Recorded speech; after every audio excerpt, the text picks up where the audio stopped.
자, 여러분 할렐루야. 지금 우리 화면이 약간 초록색으로 지금 나오고 있는데 뭐 괜찮죠, 여러분? 그래도 네네. 자, 옆에 계신 분들과 우리 한번 반갑게 인사하겠습니다. 반갑습니다. 잘 오셨습니다. 네, 다시 한번 인사하겠습니다. 은혜밖에는 없습니다. 이렇게 인사하겠습니다. 네. 우리 주재용 목사님 부부가 코비드 요즘에 코비드가 다시 또 극성인데, 제가 이제 그 플루샷 맞으러 갔더니 이제 그 약국에서 주사 놔주시는 분이 이제 이게 학교가 시작해서, 그러니까 사람들이 많이 모이면은 어쩔 수 없다고 합니다. 그리고 이제 명절 보내고 나서 이게 항상 그렇게 뭐 있답니다. 이 발발하는 게 결국 사람들이 많이 모이면 퍼질 수밖에 없잖아요. 그래서 저희가 옛날에도 락다운 한 건데 요즘에 다시 또 돌고 있다고 하니까 여러분께서 조심해 주시고요. 근데 이번에 좀 많이 안 좋으신 분들도 계신 것 같아요. 이게 사람 따라 증상이 다르기는 한데 그래도 좀 심한 분들이 있는 것 같아서 기도해 주시고 또 여러분도 예방해 주시기를 바랍니다. 한국은 이제 오는 화요일이 뭐죠? 추석. 우리들은 여기서 항상 언론을 통해서만 볼 수 있는 추석이고, 우리들은 추석 기분도 나지도 않아요, 사실. 그죠? 만물이 무르익고 가장 풍성한 결실이 바로 이 추석 때인데, 한국 아직도 무더위가 가시지 않고 추석 때 33도랍니다. 폭염이래요. 이 말이 안 되잖아요. 23도가 돼도 더 떨어져야 될 텐데 33도 폭염이라고 아침에 뉴스를 보니까 나오니까, 야, 이게 정말 기후를 위해서 기도해야 되겠다, 이런 생각이 듭니다. 저희가 사는 이곳은 그래도 꽤 선선하고 가을이 온 것을 느낄 수 있는데, 어제는 조금 덥긴 했습니다. 85도여서 수확의 계절에 우리가 삶으로 드리는 열매로 주님 앞에 나갔으면 좋겠습니다. 지난주에 저희들이 누가복음 강의 믿음의 여정 41번째 시간으로 늘 떠날 준비, 늘 맞을 준비라는 제목으로 말씀을 보았는데, 주님께서 이 땅에 다시 오실 날을 늘 우리들이 준비하고 기다려야 된다. 그래서 주님을 맞을 준비를 하면서 항상 이 땅에 소망을 두지 말고 떠날 준비를 하고 신실하게 주께서 맡겨주신 사명들을 감당해야 된다라고 말씀을 드렸습니다. 그런 삶을 살 때 주님께서 찾아오셔서 도리어 종들을 주인의 자리에 앉히시고 더 잘 우리들을 섬겨주시는 놀라운 축복이 있을 것이다. 그래서 우리가 천국 소망을 가져야 된다, 이렇게 말씀드렸습니다.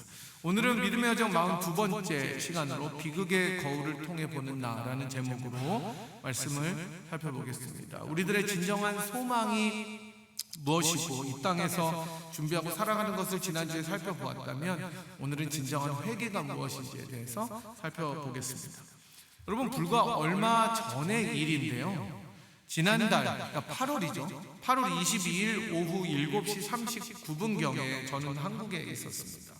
경기도 부천시 원미구 중동이라는 곳에 위치한 코보스라는 호텔에서 큰 화재가 발생했었습니다. 여러분 아마 뉴스로 다 보셨을 겁니다. 이 호텔은 9층짜리 빌딩이었는데요, 발화 지점, 그러니까 불이 난 지점으로 알려진 810호 객실 내에 있었던 에어컨에서 스파크가 튀었던 겁니다. 그래서 에어컨 아래에 바로 비닐 소파가 있었는데, 이게 불이 붙었으니까 어떻게 되겠어요? 비닐이 얼마나 잘 탑니까? 그죠? 이게 화재로 번져 버렸습니다. 그런데 사고가 난 이 건물은 2004년에 지어진 준공된 건물이었는데요, 지하 2층, 지상 8층으로 되어서 총 9층, 10층으로 된 건물이었습니다. 그러니까 뭐 지하 맨 마지막은 주차장이었겠죠. 9층 건물이라고 하는데 객실이 64개나 되는 호텔이었는데, 정말 이해가 되지 않는 것은 스프링클러가 단 한 대도 설치되지 않았었다는 겁니다. 스프링클러가 하나도 없었어요. 근데 이게 우리나라 보호법이 참 이게 이해가 안 되는 게 좀 많이 있는데, 2017년, 그러니까 지금부터 7년 전이죠. 2017년 이전에는 스프링클러 설치가 의무가 아니었다고 합니다. 여러분, 이게 이해가 됩니까? 우리 여기 봐도 다 지금 스프링클러 있죠, 그죠? 여기 있어요? 밖에 있나? 그죠? 밖에 있을 텐데 스프링클러가 의무가 아니었다고 합니다. 그러니까 2004년에 있었으니까 스프링클러는 의무가 아니었던 거예요. 하지만 그런 상황에서 갑작스럽게 화재가 벌어지니까 이 투숙객들이 우왕좌왕하다가 엉키게 되고 탈출을 못하는 경우가 생기게 되었습니다. 여러분, 불나면은 난리가 나는 거예요. 이렇게 좁은 데서. 그리고 그 호텔 복도가 넓지도 않잖아요. 이 화재로 무려 7명이 사망했습니다. 더 마음이 아픈 것은 이 소방서에서 출동을 빨리 했어요. 빨리 해서 사람들이 이제 탈출을 못하니까, 탈출 못하는 사람들은 건물에서 뛰어내린 사람들이 있을까봐 밑에다 에어매트를 설치를 했습니다. 그 있죠, 에어매트 알죠? 이렇게 팍 떨어지면 그냥 이렇게 푹신푹신하게 해서 받는 거. 에어매트를 설치했는데 7층 높이에서 뛰어내렸던 남성 1명과 여성 1명, 총 2명이 사망했다는 겁니다. 먼저 뛰어내렸던 여성이 에어매트의 모서리로 뛰어내려요. 잘못 뛰어내려요. 그러면서 모서리가 접힌 거죠. 그러니까 이 사람은 죽었고 모서리로 뛰어내렸습니다. 뒤이어서 남자가 뛰어내렸는데 그 모서리가 접히니까 에어매트가 접혀버리고 바닥으로 떨어져서 사망했습니다. 참사입니다. 참사. 이런 사고가 일어날 때마다 정말 우리들은 마음이 아프고 무고한 생명들을 잃은 것에 대해서 안타깝기가 그지 없습니다. 그죠? 이런 일들이 안 일어나야 되는 거죠. 오늘 본문에 등장하는 이 두 사건도 똑같습니다. 우리나라 성수대교, 우리나라 삼풍백화점, 이 부천 이 호텔 화재 사건처럼 예수님 당시에 굉장히 큰 일이 되었던 대형 참사들이었습니다. 아주 유명한 그야말로 센세이셔널한 뉴스였습니다. 사복음서 중에 누가복음만이 이 사건들을 기록하고 있는데요. 첫 번째는 빌라도가 어떤 갈릴리 사람들의 피를 그들의 제물에 섞었다라는 그 일을 말하고 있습니다. 사도신경에 우리가 이야기하지만 빌라도가 너무 악독하기 때문에 사도신경에도 등장해서 지옥에서도 굉장히 괴로울 거예요. 주일마다 다 모두 다 본디오 빌라도에게 고난을 받으사 얼마나 나쁜 짓을 많이 했으면 계속 우리들의 신조에도 등장하겠습니까? 근데 사실 로마 총독이었던 빌라도는 진짜 성정이 악한 사람이었다고 합니다. 그러니까 왜 깐족거리는 것도 꼴보기 싫은데 모든 사람들을 자극하는 그런 인간이었습니다. 유대인들의 신기를 특별히 자극하고 도발해서 이 사람들이 열이 받으면 무력으로 그 사람들을 진압하려고 계획했던 아주 악한 사람이었습니다. 본문에 나오는 사건도 사실은 빌라도가 얼마나 잔인하고 잔혹한지를 보여주는 사건이었습니다. 사실 이 사건이 정확하게 어떤 사건을 말하는지 다른 역사책에는 많이 나오지 않지만 요세푸스라는 학자가 기록한 것을 바탕으로 재구성해 볼 수가 있습니다. 아마 6월절 같이 큰 명절, 우리들이 이제 추석인데 설날이나 추석이 우리나라에서 제일 큰 명절이잖아요. 미국은 크리스마스랑 땡스기빙, 그죠? 유대인들은 6월절이었어요. 6월절, 초막절, 뭐 이런 오순절 이런 것들이 제일 큰 절기였는데 6월절을 맞아서 순례자들에 대한 빌라도의 잔인함을 말해주는 것이다라고 학자들은 생각합니다. 당시 6월절을 맞으면 예루살렘 성전으로 모든 사람들이 다 모이게 됩니다. 애굽에 살았건 뭐 어디 소아시아에 살았건 팔레스타인에 살았건 전부 다 사람들이 성전을 향해서 제사를 드리기 위해서 다 나옵니다. 이게 우리나라의 귀성전쟁과 똑같은 거죠. 차가 막히는 게 아니라 낙타나 낙이나 말이 막혔을 겁니다. 너무 많아서. 그죠? 그리고 이 사람들이 그것만 갖고 오는 게 아니라 뭐도 갖고 옵니까? 드릴 희생 제물도 갖고 와야 됩니다. 근데 오다가 그런 뭐 비둘기나 또는 염소나 양이 죽을까봐 여분도 갖고 오게 되는 거예요. 왜냐하면 오랫동안 오기 때문인 것이죠. 그래서 이런 순례자들이 성전으로 올라올 때 로마에게 항거했던 사람들도 그 가운데 있었을 것입니다. 그런데 그들 가운데 아주 대표적인 사람들이 오늘 죽었던 갈릴리에서 온 사람들이었던 것 같습니다. 그러니까 다 귀성해서 그 예루살렘 성전으로 올라올 때 특별히 갈릴리 사람들이 로마의 단골이었던 사람들이 있었던 것이죠. 성전에 올라가던 사람들은 당연히 하나님께 제사할 희생제물을 가지고 올라가다가 이런 일들을 맞이했을 것이고 빌라도는 이때다 싶어서 항거했던 갈릴리 사람들을 살육해버립니다. 그리고 그 피를 보게 됩니다. 살육하니까. 따라서 갈릴리에서부터 온 순례자들을 그 사람들이 가져온 희생 제물처럼 취급해서 잔혹하게 죽여서 그들의 피가 제물에 섞인 거라고 말합니다. 얼마나 잔인합니까? 그러니까 원래 여러분 제사 드릴 때 희생 제물을 제사장이 본인이 잡잖아요. 잡아서 그 피를 드리고 제사장이 그 피를 가지고 제사를 드리는데 그 희생 제물을 잡은 것처럼 갈릴리 사람들을 빌라도가 잡아버린 거예요. 그러니까 살육한 것입니다. 그래서 그 희생 제물들의 피와 섞이도록 얼마나 잔인하게 살육한 것입니까? 이 일은 유대사회 브레이킹 뉴스였습니다. 뒤에 나오는 사건도 엄청난 비극입니다. 실로암, 여러분 실로암은 뭐 아시죠? 실로암에서 망대가 무너집니다. 이거는 붕괴입니다. 붕괴. 18사람이 치여서 죽었습니다. 망대가 무너졌습니다. 마치 우리나라의 성수대교나 삼풍백화점이 무너져서 엄청난 피해를 가져온 것처럼, 인명이 살상된 것처럼 똑같은 일이었을 것입니다. 이렇게 큰 비극적인 사고들에 대해서 예수님께서는 동일한 말씀을 청중들에게 대답으로 전해주십니다. 먼저 빌라도가 갈릴리 사람들을 살육한 일에 대해서 이것을 리포트한 사람들과 청중들에게 예수님께서는 말씀하십니다. 아마 이 사건을 예수님께 전해준 사람들은 예수님께서 분명히 빌라도를 비난하실 거라고 예상했을 겁니다. 그렇지 않습니까? 예수님은 거기다가 어디 출신이에요? 갈릴리 출신이잖아요. 그죠? 나사렛 예수지만 갈릴리 사람. 얼마나 딱 맞아떨어지니까 자기 동족들이 그렇게 죽음을 당하고 같은 고향의 사람들이 죽음을 당했는데 그렇게 잔인하게 죽인 빌라도의 일에 대해서 물어보면 예수님이 뭐라고 말해야 돼요? 이런 나쁜 놈, 하나님의 진노가 그 위에 있어야 된다, 이렇게 말하지 않겠습니까? 하지만 예수님의 대답은 완전히 다른 것이었습니다. 2절과 3절에서 주님께서는 이렇게 말씀하십니다. 우리 2절과 3절 같이 한번 읽어보도록 하겠습니다. 13장 2절과 3절 시작. 대답하여 이르시되 너희는 이 갈릴리 사람들이 이같이 해 받음으로 다른 모든 갈릴리 사람보다 죄가 더 있는 줄 아느냐? 너에게 이르노니 아니라. 너희도 만일 회개하지 아니하면 다 이와 같이 망하리라. 뒤에 나오는 실로암 망대가 무너져 치어 죽은 18명 이야기에서도 주님은 똑같이 말씀하십니다. 4절 5절인데 실로암에서 망대가 무너져 죽은 18사람이 예루살렘에 거한 다른 모든 사람보다 죄가 더 있는 줄 아느냐? 너에게 이르노니 아니라.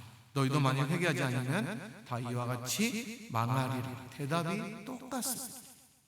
회개하지 않으면 망한다는 것입니다. 그래서 오늘 본문은 사실은 회개를 촉구하는 말씀으로 잘 알려져 있습니다. 하지만 본문에는 사실은 굉장한 신학적인 긴장이 흐르고 있다는 것을 우리들이 알 수 있는데요. 많은 현대의 신자들이 사실 신학이라고 하면 굉장히 드라이하고 딱딱한 이론이라고 여깁니다.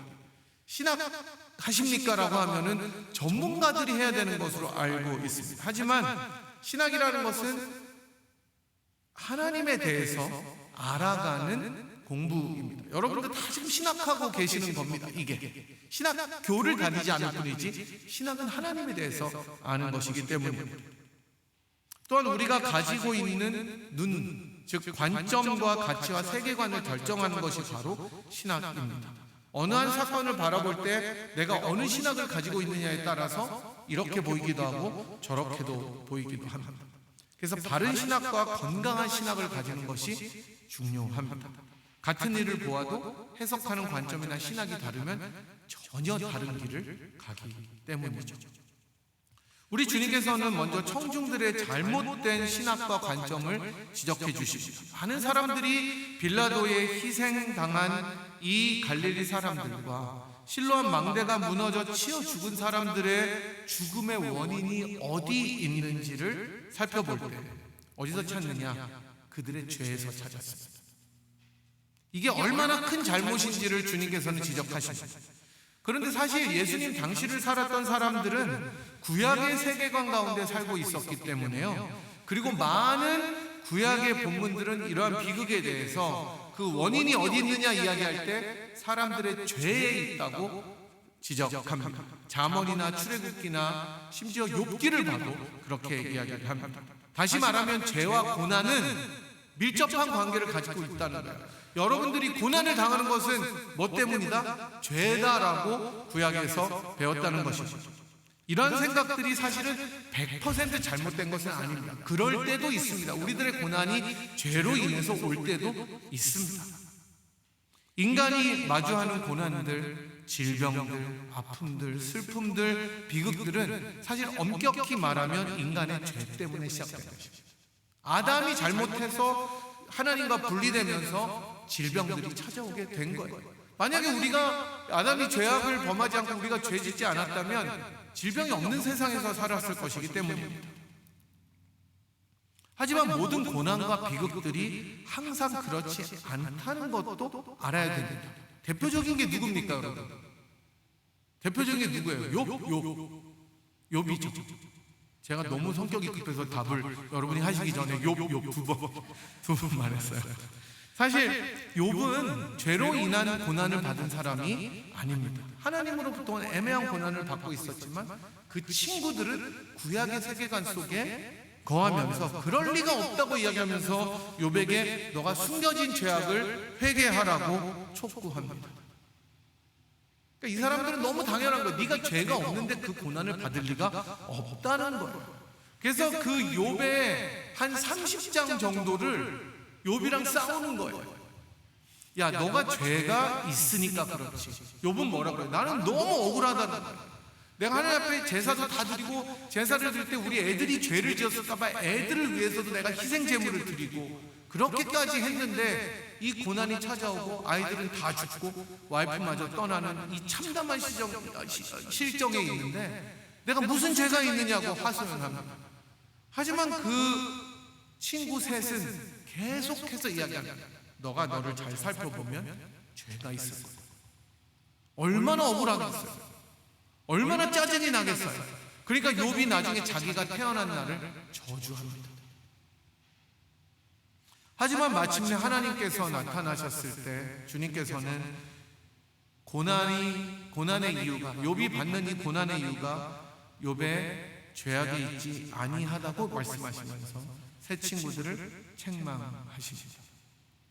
또한 요한복음 9장에서 보면 나면서부터 시각장애인이었던 맹인이었던 사람을 고치시는 예수님의 장면이 나오는데 그 예수님께 이렇게 이 사람이 태어나면서부터 소경으로 난 것이 누구의 죄인가를 묻습니다.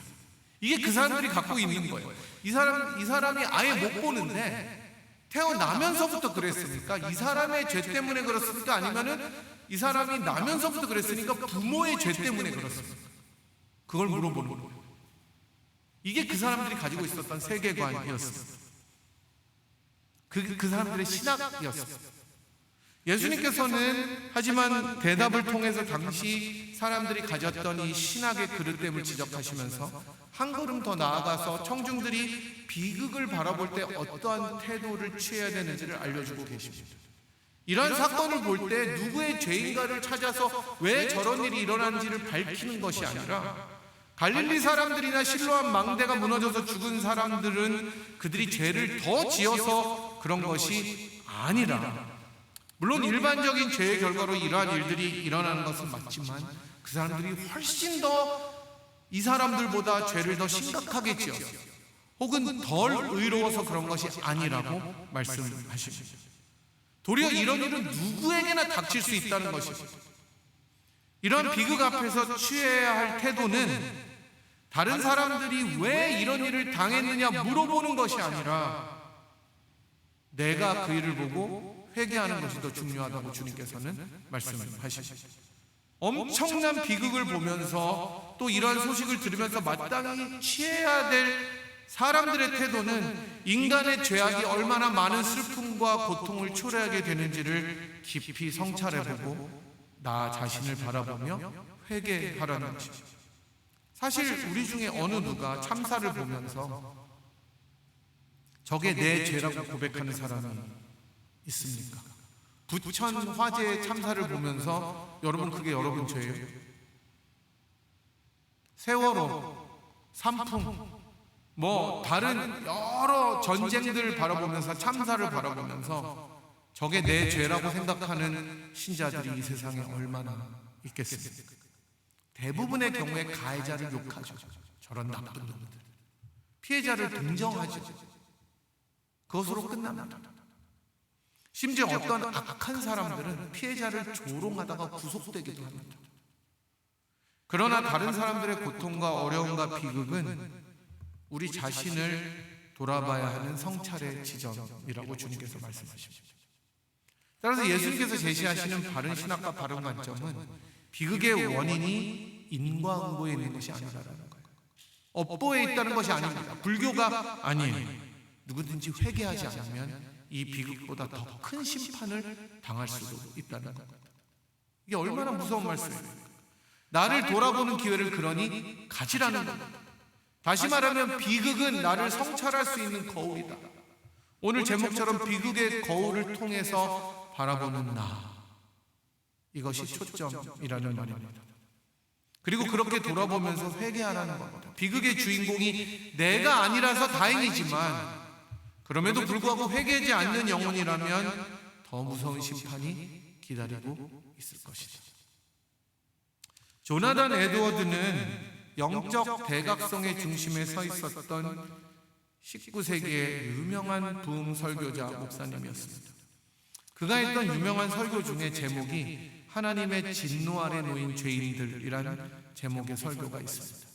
이 설교에서 에드워드는 죄인들이 언제나 멸망할 수 있다는, 언제든지, whenever. 그리고 그 멸망은 예상하지 못할 때 올 수도 있다는 겁니다. 갑자기 올 수도 있다는 겁니다. 그리고 이 죄인들은 스스로 넘어질 수밖에 없기 때문에 이 멸망을 피할 수가 없다는 겁니다.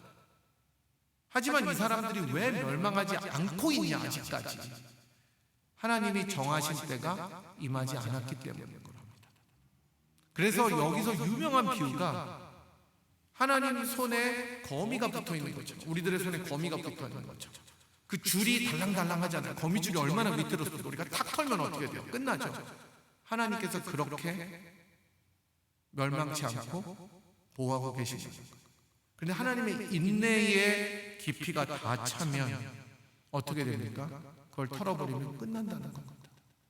이 영원한 하나님의 진노를 어서 피하고 그리스도께 나오라고 촉구하는 유명한 설교입니다. 근데 조나단 에드워드는 저같이 이렇게 이 억양이 쫙 이렇게 톤이 있지도 않고 눈이 정말 나빠서 그냥 보고 읽었대요. 계속 이렇게. 그런데 이 설교를 읽고 많은 사람들이 정말 떼굴떼굴 부르면서 하나님 앞에 회개한 역사가 있었다는 겁니다. 여러분, 부흥은요, 어떤 화려함이나 크기나 또는 막 멋짐에 있지 않습니다. 정말 그때 그렇게 무력했던, 완전히 그냥 사람들이 아무 신앙에 관심 없었던 그때의 그 조나단 에드워드의 이 설교를 듣고 수많은 사람들이 주님 앞으로 나왔던 것입니다. 우리가 회개하지 않고 하루하루 살아가는데 너무 평안하면 어떻게 보면 그것은 축복이 아니라 저주일 수가 있습니다. 그래서 6절부터 9절에서는 우리 주님께서 열매 맺지 못하는 무화과 나무 비유를 통해서 교훈을 주시고 계십니다. 이스라엘로 상징되는 무화과 나무는 주님께서 이 무화과 나무를 심고 3년을 기다리고 그 열매를 구했습니다. 근데 열매가 없어요. 3년을 기다렸어요. 3년. 그걸 마침내 찍어버리라고 합니다. 우리가 지난주에 여러 쌈을, 특별히 그 배추 같은 깻잎으로 쌈을 맛있게 싸먹었는데, 여러분 만약에 농사 지으시면서 아예 소출이 없으면 여러분 어떻게 하셔야 돼요? 어떻게 해요? 정확히 성경적인 표현대로 갈아 엎어야 됩니다. 더 세게 말하면 갈아 엎어 불어야 됩니다. 3년을 기다리는데 소출이 없으면 갈아 엎는 겁니다. 이게 당시 이스라엘의 모습이었습니다. 하나님께서 선택하셔서 물을 주시고 기르시고 돌보셨음에도 불구하고 열매 없이 그냥 서 있는 무화과 나무가 이스라엘이었습니다. 주인이 바라는 것, 소망하는 것, 기대하는 것에 전혀 부응하지 못하고 결국 주인은 찍어버리는 결정을 하게 됩니다. 여러분, 1년만 소출이 없어도 사실 갈아엎습니다. 수상하니까. 그런데 주인이 얼마나 마음이 넓은지 3년을 기다립니다. 여러분, 한 해에 소출이 하나도 없는데 그 다음 해에 또 소출이 없어요. 저 같은 땅을 팔 것 같아요. 3년을 기다렸습니다. 그런데 그 주인이 얼마나 마음이 넓은지 당장에 갈아엎지 않습니다. 포도원지기의 말대로 한 해는 더 그대로 둡니다. 기다리라는 겁니다. 이게 하나님의 마음입니다. 이스라엘 역사를 통해서 하나님께서 이스라엘을 그렇게 계속 기다리셨잖아요. 우리가 최근에 리딩 지저스로 읽은 호세아처럼 집 나간 아내 고멜을 기다렸던 선지자 호세아처럼 그렇게 기다리고 기다리시죠. 그렇게 돌아오지 않는 아내를 기다립니다. 열매가 없어요. 그래도 또 기다립니다. 하지만 하나님의 그 기다림의 인내가 다 차버리는 순간 하나님의 진노가 부어지게 됩니다. 이게 가공할 만한 진노입니다. 그러니 뭐라는 거예요? 회개하라. 예수를 믿고 신앙생활을 오래 하다 보면 내성이 생깁니다. 저도 그렇습니다. 도리어 죄에 대해 더 둔감해요. 예수를 믿는데 죄에 대해서 둔감해요. 예수를 믿을수록 더 영이 빠릿빠릿하고 이게 민감해서 죄에 대해서 예민해야 되는데 그렇지 않아요. 그냥 평안해요. 회개는 잠시 그냥 지나가는 기도처럼 바람같이 흘러갈 때가 훨씬 더 많이 있습니다. 긍휼과 사랑이 풍성하신 하나님, 은혜로운 주님만 내가 항상 떠올리기를 좋아하기 때문에 이스라엘처럼 열매가 없는 거예요. 자신들은 하나님께서 택하신 민족이다, 선민이다 이렇게 생각하기 때문에 안전하다는 생각조차 하지 않고 평안했던 겁니다. 그 바탕 위에서 다른 사람들을 판단하고 죄가 있기 때문에 망하는 거예요. 정죄하면서 정작 자기의 상태는 깨닫지 못한 것이 이스라엘이었습니다. 그래서 예수님께서 특별히 그런 사람들 중에 대표적인 바리새인과 율법교사들을 11장에서 엄청나게 비난하고 계십니다. 겉으로는 하나님을 경외하는 것 같지만, 하나님의 법을 지키는 것 같지만 실제로 내면은 절대로 그렇지 않다. 여러분, 우리들의 모습을 한번 돌아봤으면 좋겠습니다. 우리들은 어떤 삶을 살고 있습니까? 회개하는 전혀 거리가 먼 삶을 살고 있지 않습니까? 회개하기에는 내가 너무 괜찮고 의로우십니까? 특별히 주님 앞에 무릎 꿇고 나아가면 마땅히 회개할 것도 없을 것 같고 다른 이들의 잘못만 떠오르신다면 우리들은 회개해야 됩니다. 바로 그걸 회개해야 하는 것입니다. 그래서 우리는 항상 주님을 처음 만난 그 자리로 돌아가야 됩니다. 내 자신이 너무나 무가치하고 너무나 무기력하고 주 앞에 설 수도 없고 고개도 들 수 없었던 존재였던 것을 기억해야 됩니다. 그런 나를 위해서 십자가를 지시고 온갖 고초를 당하시고 자기 몸으로 그 피로 우리들을 사신 예수님을 다시 만나고 경험해야 됩니다. 그렇게 그리스도의 십자가 앞으로 매일 나아갈수록 그 십자가는 우리들의 의로움을 하나하나 무너뜨린다는 것을 기억해야 됩니다. 그 십자가를 생각할 때마다 우리는 나의 연약함, 죄악을 더 깊이 느끼게 됩니다.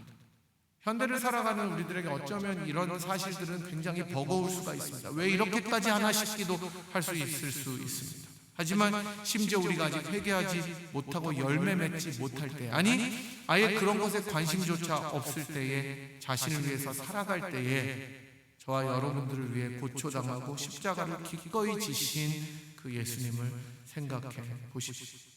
하나님의 인내의 끝이 다해서 엄청난 진노의 잔을 들이부으셔야 했을 때 그 잔을 아들이신 예수님께서 다 받아 마시고 십자가에서 죽으셨습니다.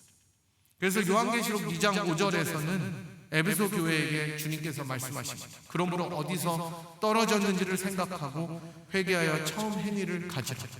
만일 그리하지 아니하고 회개하지 아니하면 내가 내게 가서 그 촛대를 자리에서 옮길 것이다. 사랑하는 여러분, 이 세상에 벌어지는 좋지 않은 일들이 뉴스에 다 나오지 않습니까? 그 소식들을 보면서 그냥 혀를 차며 남의 일로 생각하지 않았으면 좋겠습니다. 도리어 그 일을 통해 나 자신을 돌아봤으면 좋겠습니다. 나에게 숨겨진 죄악들은 무엇이 있는지. 그렇지 않으면 나도 저거보다 더 심하게 심판을 받을 수 있는데, 하나님께 고해야 될 은밀한 죄악들은 어떤 것들이 있는지, 주님을 믿는다고 하면서도 여전히 빠져있는 죄악들은 나한테 무엇이 있는지, 주님 앞에 게을렀던 죄악들, 결단하고 행하지 않았던 것들, 약속하고 지키지 않았던 것들, 이 모든 것들이 회개의 제목입니다. 이런 것들을 진지하고 심각하게 돌아보면 좋겠습니다. 주님께서는 지금도 우리가 회개에 합당한 열매를 맺기를 원하십니다. 이렇게 회개하는 자에게만 소망이 있기 때문입니다. 회개하는 자에게만 회복이 있습니다. 왜냐하면 바울은 고린도후서 7장 10절에서 하나님의 뜻대로 하는 근심은 후회할 것이 없는 구원에 이르게 하는 회개를 이루는 것이요, 세상 근심은 사망을 이룬다고 말하기 때문입니다. 주님께서 회개를 촉구하시는 것은 왜 그렇습니까? 진정한 회복 때문에 그렇습니다. 자기의 백성들이 정결하고 깨끗하게 되어서 거룩하게 되어서 하나님의 일에 더 힘쓰도록 하시기 위함입니다. 여러분, 날마다 우리들의 모습을 돌아봤으면 좋겠습니다. 다시 첫자리로, 첫사랑의 자리로 돌아가게 해달라고 기도했으면 좋겠습니다. 그래서 간절한 마음으로 정결하게 살아갔으면 좋겠습니다. 여러분, 이 세상은 거룩함과 거리가 멀게 살라고 도전합니다. 쾌락을 추구하고 내 중심적으로 살라고 합니다. 하지만 우리의 기준은 예수 그리스도입니다. 이 회개의 음성 앞에, 회개의 촉구 앞에 주님 앞으로 나아오는 일들이 있었으면 좋겠습니다. 이번 한 주 살아가시면서 주님 앞에 우리들의 모든 죄악을 쏟아놓고 정결함으로 살아가는 한 주가 되시기를 주님의 이름으로 간절히 축복합니다. 시간 한번 합심해서 기도하도록 하겠습니다. 우리 들은 말씀 생각하면서 혹시 우리 삶에 회개할 것들이 있다면 하나님 이 시간에 회개하오니 주님 용서하여 주시고, 그동안 주님, 저희들이 주님 앞에 성실하지 못했던 것들, 기도하지 못했던 것들, 열심으로 주님을 섬기지 못했던 것들, 또한 우리가 알고도 지은 죄악들이 있다면 이 시간에 주님 앞에 회개하고 정결함을 달라고 기도했으면 좋겠습니다.